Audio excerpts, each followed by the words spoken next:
يستعد فريق الهلال لخوض مواجهة هامة أمام ضمك، والتي ستقام على ملعب مدينة الأمير سلطان بن عبد العزيز الرياضية، معقل فارس الجنوب، وذلك ضمن مواجهات الجولة 12 من الدوري السعودي للمحترفين 2026.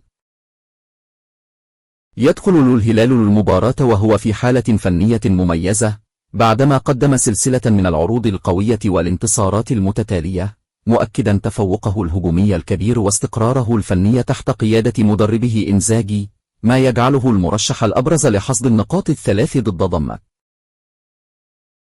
في المقابل يسعى نادي ضمك لتحقيق نتيجة إيجابية رغم صعوبة المواجهة أمام وصيف الترتيب، معتمدا على الانضباط الدفاعي ومحاولة استغلال عاملي الأرض والجمهور، في ظل سعيه للابتعاد عن المناطق الخطرة وتحسين موقعه في جدول ترتيب الدوري.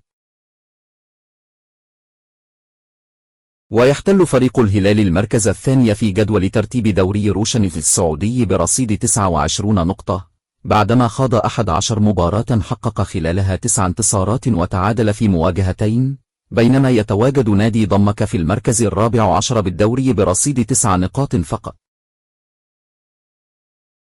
موعد مباراة الهلال وضمك القادمة.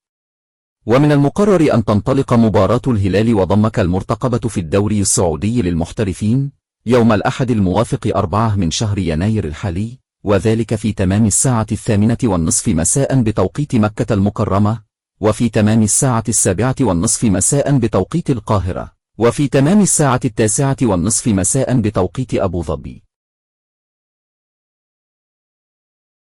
القنوات الناقلة لمباراة الهلال أمام ضمك.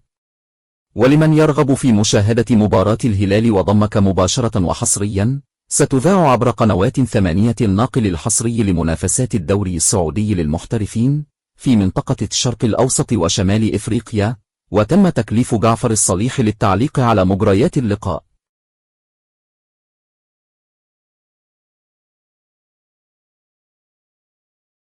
لا تنسى الاشتراك في القناة وتفعيل زر الجرس ليصلك كل جديد.